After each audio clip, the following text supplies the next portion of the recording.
listening. So today I'm joined by Bud Collins, the CEO of AESI. Bud's been in the business a long time, and I'm really excited for him to join us today and talk through some of the challenges and some of the opportunities that we've got over the future. So, Bud, if you could just do a quick introduction for everyone listening, that would be great.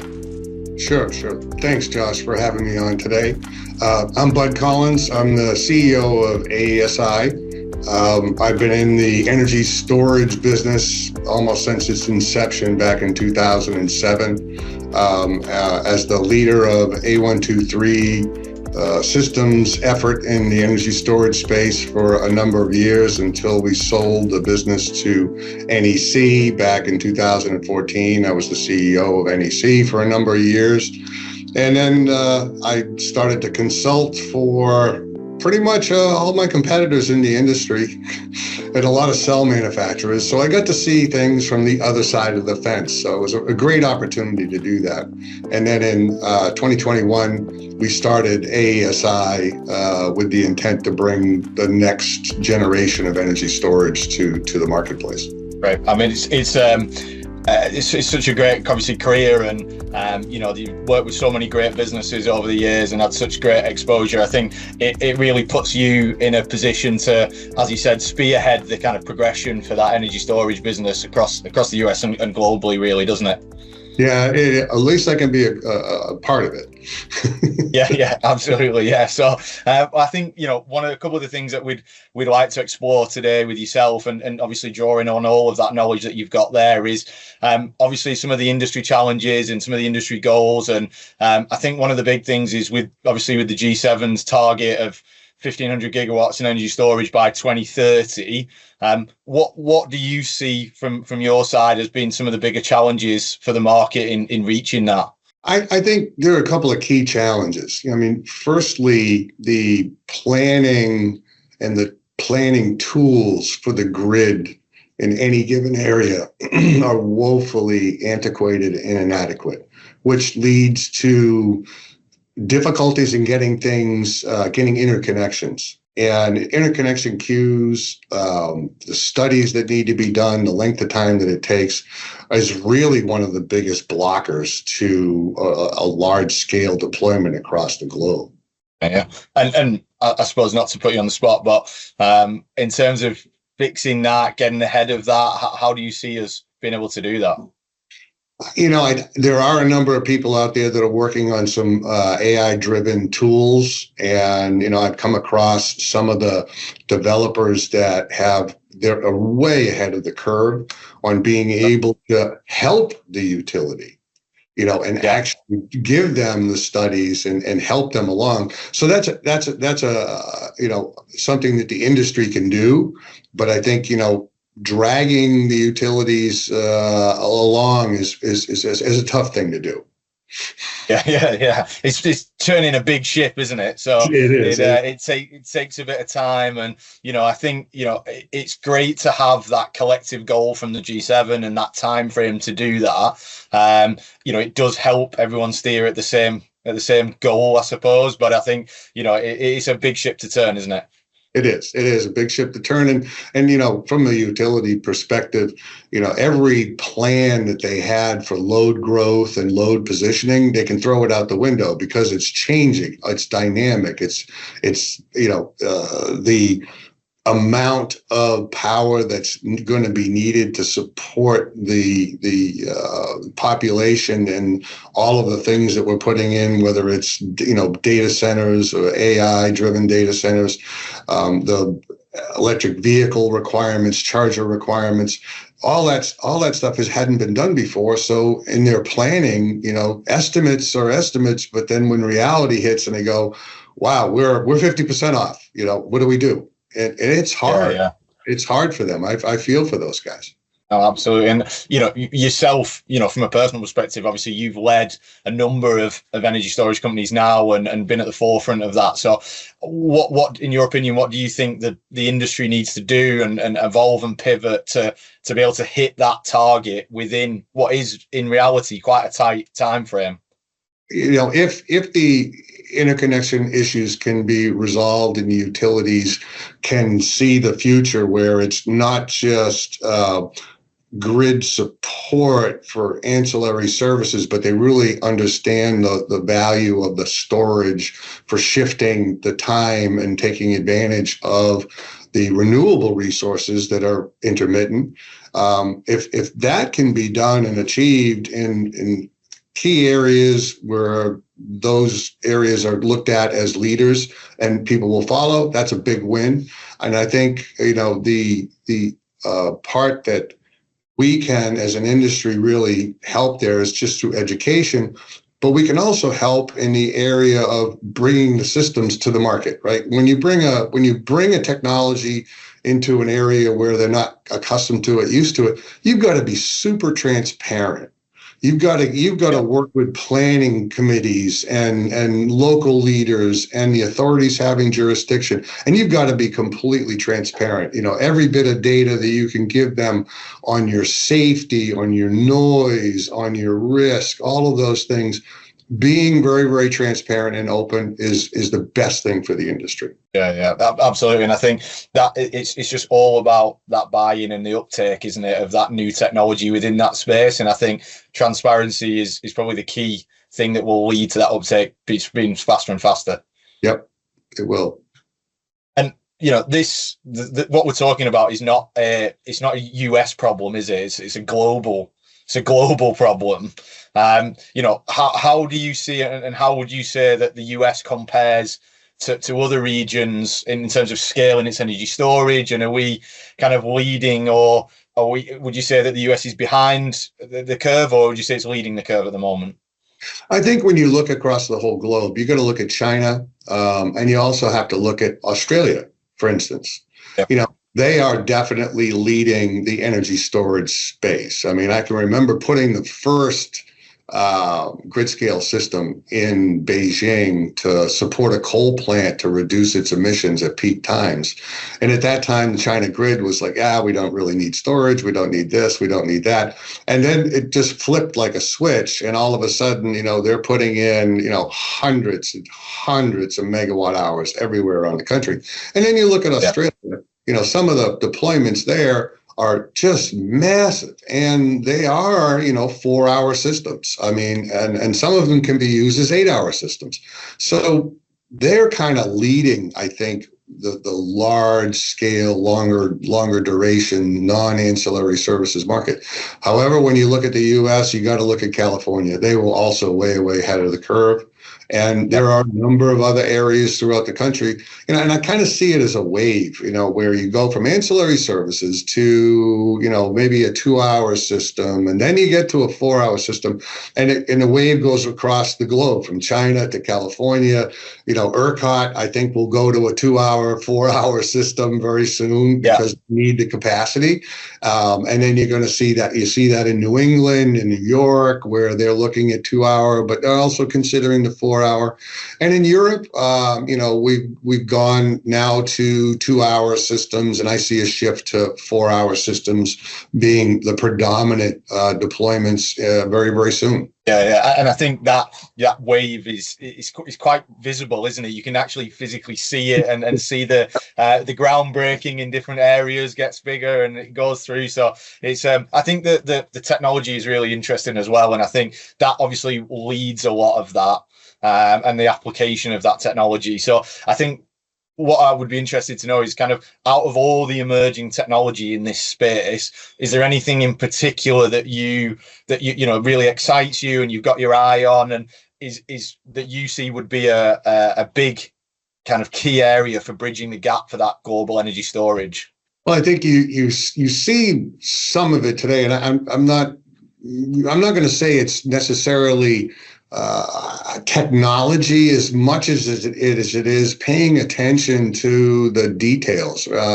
When you look at some deployments and you look at the time frame it takes from the point where the customer says, I want to do this, I'm going to do this, to the time when they're in revenue operation, that can be years. And if you can get the interconnection process squeezed down, and you can get the procurement process squeezed down, then it's the deployment. And, rather than accepting a year deployment for a 200 or 400 megawatt site. If you were to say, I need to be able to get that done in months, that's really the key thing, paying attention to the details, making it super easy to install, and making sure that when it is installed, you can just turn it on. Yeah. And I know that's a big part of AESI's product, isn't it? How quickly it can be deployed and how quickly it can be integrated and installed, isn't it? Yes, it is. It's a huge part of it. If you think about, a 200 megawatt system, I have one I was looking at this morning for a customer and his timing, and they were planning on, about a 9 months from first units on site to COD. And I'm thinking about the amount of money that they have tied up and the interest payments alone on that. It's just massive. So if we can make that a 2-month exercise, then we're going to save that customer a tremendous amount of money. And how far, and I appreciate, from you guys as a business probably leading the way on this in a lot of areas. Obviously, that would be such a key target for a lot of other businesses. How far away do you think similar businesses or businesses in this area are from trying to get towards that goal? Well, when we introduced TerraStore back in August of 22, it was kind of a shock to the industry. The A123 NEC team is back together again, and oh boy, look what they did this time. And that was a factory built, factory tested AC block. That was something that could get installed in 6 hours to, green commissioning. It was a completely different architecture with parallel over series versus series over parallel, which gives us a tremendous advantage in not having to balance so much and being able to accurately predict SOC and SOH, which is a big pain to the customer.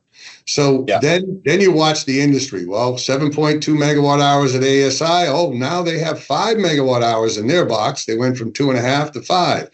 And then now you're looking at more AC systems starting to come out, AC coupled systems that are all together. And then now I read from a competitor's website, they're touting the time frame that it takes to install, get to green commissioning. So, we're kind of leading the industry there, but they're going to copy. I mean, heck, most of the systems you see in the market today, other than ours, are almost an exact copy of what we did back in 2007. Yeah.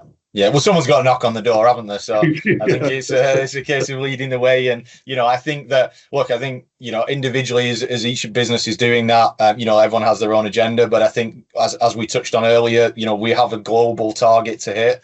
And I think all of those things are going to go somewhat in leading and helping with the deployment and the uptake. So it's an exciting technology to be a part of, isn't it?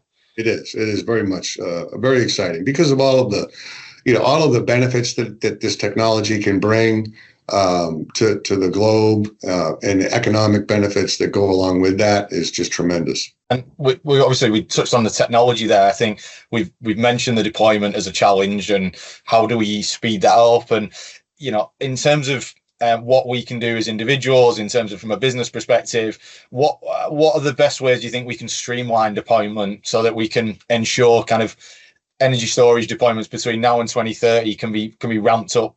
I think one of the key areas that we run into the resistance, if you will, whether it's at the local level or at the regional level, is around safety. Safety is a big subject. Right. And the regulatory framework that we have to meet is ever changing, and there's a lot of people that are involved in setting that regulatory framework that don't have the deep knowledge that we do or my peers do in this industry. And they can tend to make up regulations that really don't make any sense at times. And I think so our industry, we have to be laser focused on making sure that if you do have an event with a cell, that event is so small that it certainly doesn't make the news. And it's over before the fire department could get there. And if we can achieve that level of safety within the products that are being produced across the globe, that's going to be, a game changer as far as getting deployments approved.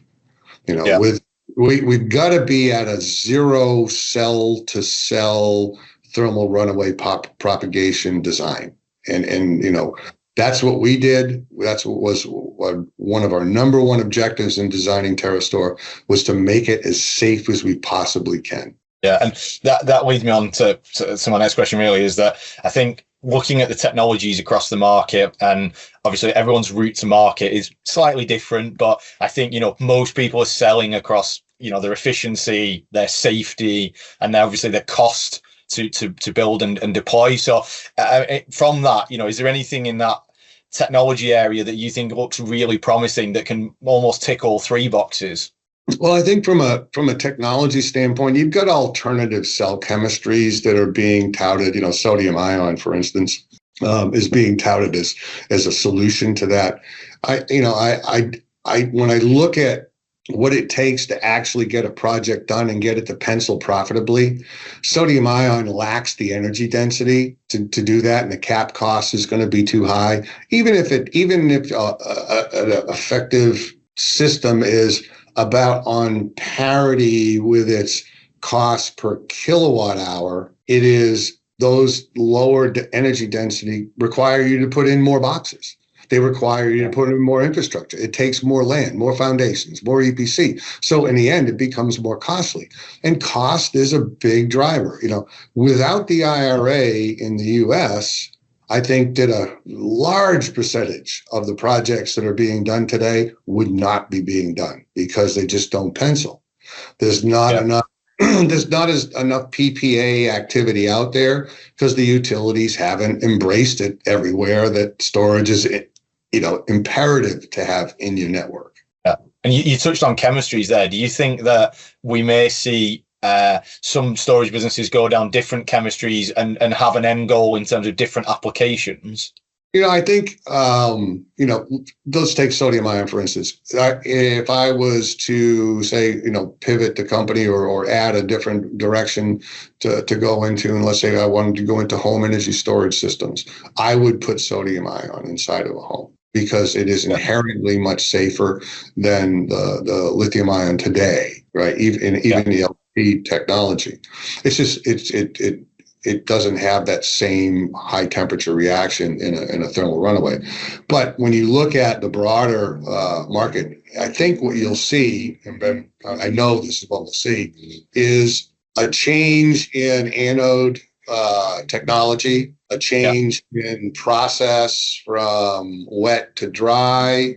I think you're going to see improvements there that bring the LFP energy density even higher. Yeah. And, and then as we go forward, you look out 4 or 5 years from now, you might even see some lithium metal technology finding its way into the space where it's now safe enough to be able to be used. And that's going to create far more energy dense systems. So we don't take as much land in space. So that's, and, take that, couple that with, I see a shift up to 2000 volt DC or even higher maybe in the future. And with that, you have systems they can be smaller. You don't need the same current carrying conductors. Everything can be downsized a little bit, save a little bit more money. It now costs less, so the projects pencil even better. Yeah. And I think you mentioned it's where we're at today is the key part of that, isn't it? The technology that we'll see entering the market in the next 5 to 10 years may well change the shape of what a lot of this looks like. It could very well possibly do that. We'll see it in the automotive EV business first.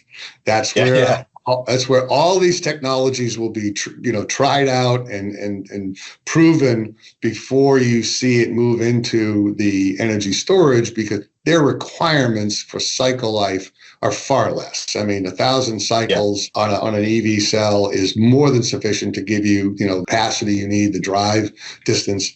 But in energy storage, you need to put 10,000, 12,000 cycles up on the scoreboard in order to make it work. Yeah, for sure. Yeah. And I think that one of the things that we've seen with that technology, and we see it within the EV automotive businesses, and we certainly see it with energy storage. And, I'm interested to get your take on the advancements in kind of power electronics as well. And obviously as that skill set and that area, improves, do you think that's going to play a big part in achieving this kind of faster, safer energy storage? Oh, I think From a safety standpoint, I don't think it has as much of an impact, but faster, yes.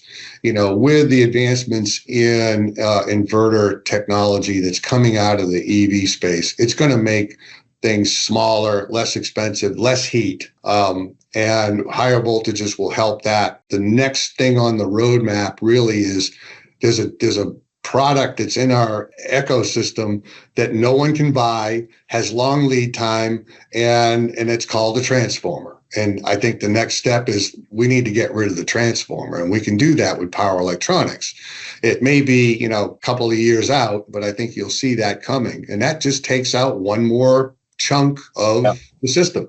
Yeah, for sure. It's smaller, more mobile, more easily deployed.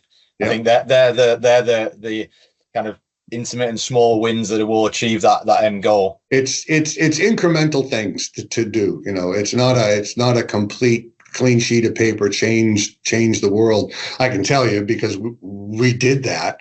And we've had our struggles to differentiate ourselves and get customers buy-in that, wow, that is different. Maybe I don't want to be the first one. Yeah. Now that we've gotten over the hump, they're not going to be the first one. I think we'll see a much quicker uptake on the deployments. Snowballs from there, doesn't it? Once you've got a couple of references, it snowballs from there. So. And I suppose that obviously we're looking at that, and you mentioned obviously the supplement from the IRA as well, and from how do you see that we can attract more investment into the energy storage market and into the energy storage projects, and how can we create a more favorable environment for investors that they can see a long-term opportunity within this space? I think the number one thing obviously is getting the utilities to embrace that storage is needed in their network and contract with some level of a power purchase agreement. That gives an investor a much better feeling when it comes to making that investment, because there's some part of the revenue that's kind of guaranteed. I think on the other side, the thing that the energy storage providers can do is reliability. Notoriously unreliable. I mean, if you look at the reliability across the installed base around the world, and you were to compare that to reliability at a data center, I mean, we're not even on the same planet as an industry. So, when one of the key things that we said we needed to do with TerraStore was solve that problem. And luckily, a lot of us in the team were from, American Power Conversion, data center, equipment, power and controls. And so we had the mindset to look at things in that perspective. And so when we designed the system, we went after ultra high reliability or put redundancy in to give you that reliability.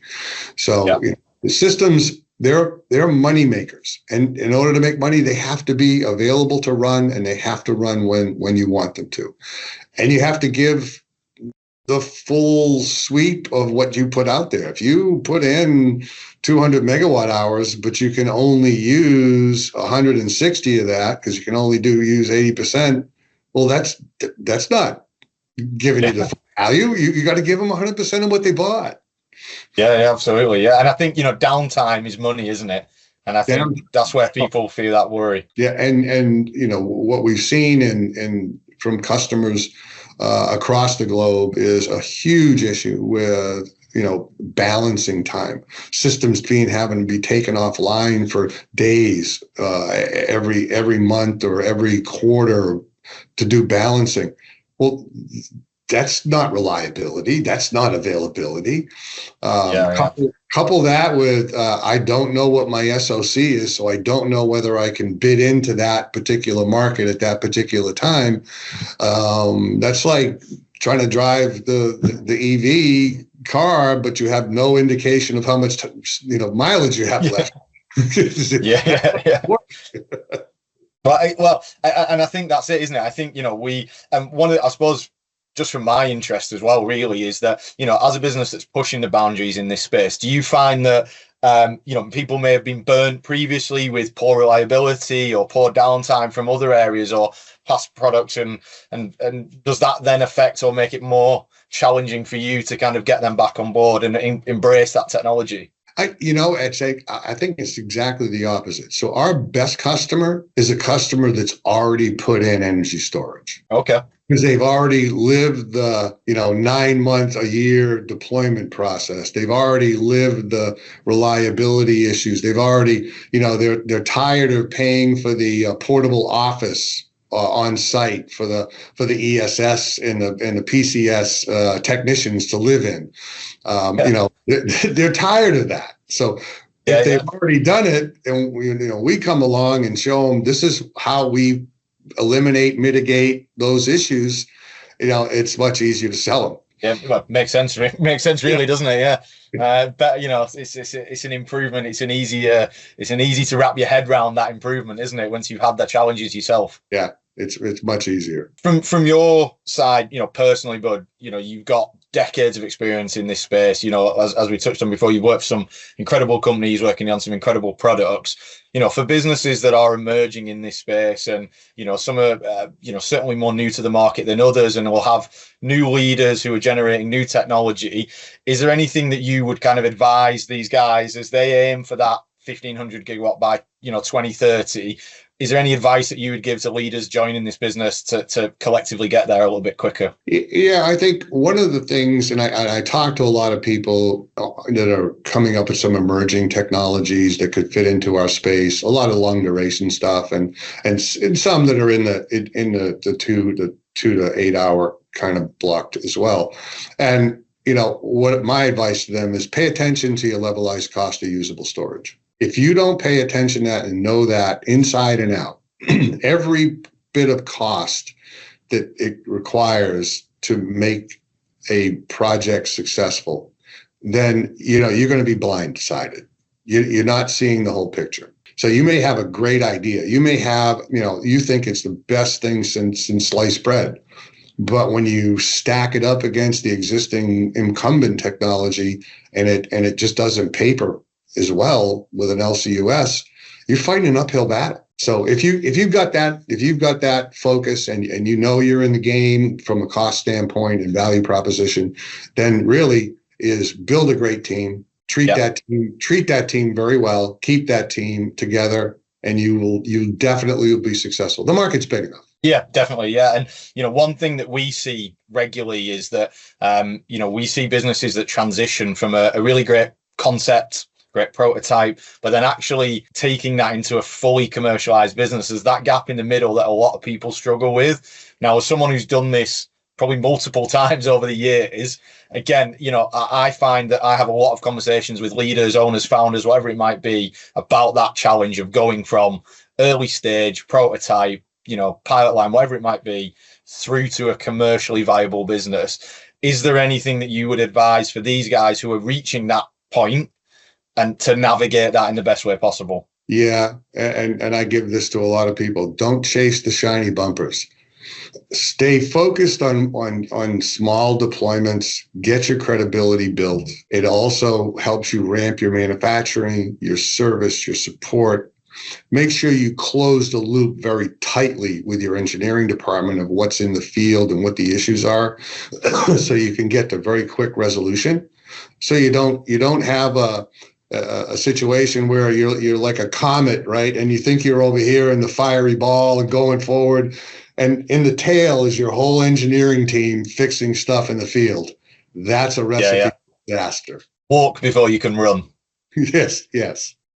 I mean, just looking at that, then, fast forward to 2030, we've got, the world is there. We're at 1,500 gigawatts of energy storage capacity. What does that look like for you now? How will that change the landscape, in the US and globally? I think, at 2030 for us, we're laser focused on becoming one of the top 3 in the business.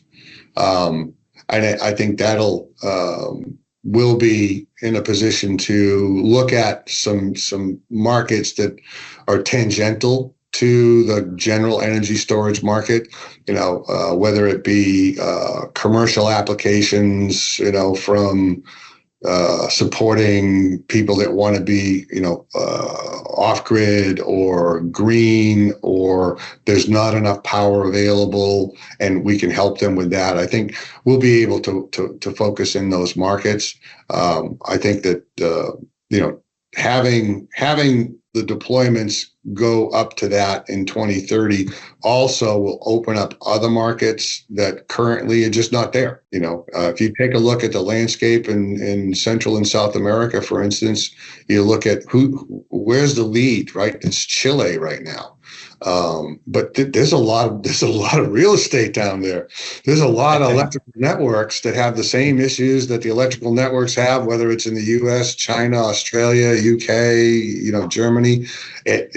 Those problems are going to come, and they have to be solved. No, it's I think it's an exciting time, and I think the G7 that have set that target that we can aspire towards, and I think if we get there, it really does set us up for future advancements and for that greener world, doesn't it? Yeah, and the battery technology is going to continue to evolve, and not at the pace that some of the prognosticators would give you, but it is going to evolve, and it's going to increase energy density, performance, safety, and I think we're going to have batteries everywhere. Yeah, absolutely. Yeah, absolutely. It's going to drive the world, isn't it? So, yep.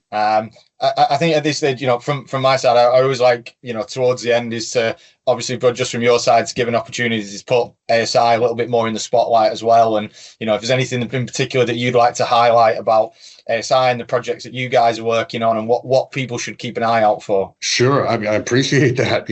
As a new entrant into the marketplace, even though the team and myself have been, involved since the beginning of the industry with A123 and NEC, and have a tremendous amount of experience in it, the differences between what we're doing today and what we're deploying are very, very stark from what the industry is doing, whether it be from the zero cell to cell propagation for safety, to wireless technology that we're using to lower component counts and enhance reliability, to the AC coupled systems, very, very high density. I mean, our power conversion system in our TerraStore is so compact and so highly dense that it's no one else in the industry has anything like that.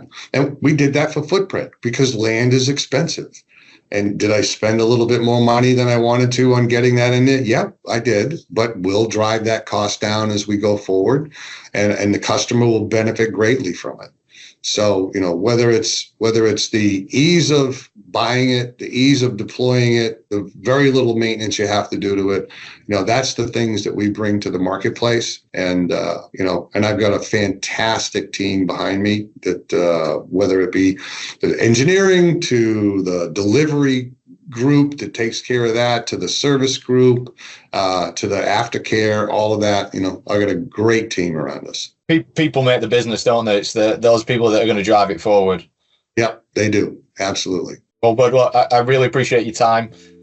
You obviously, there's some big targets for the business to hit, so I appreciate you taking some time out of your afternoon and your morning, to speak with us today. So, I'm really excited to keep eyes on AESI and what the future brings for you guys. Well, thank you very much for the opportunity to talk to you today and to your audience. I really appreciate it, and keep your eye on us. Perfect. Thanks very much, Bud.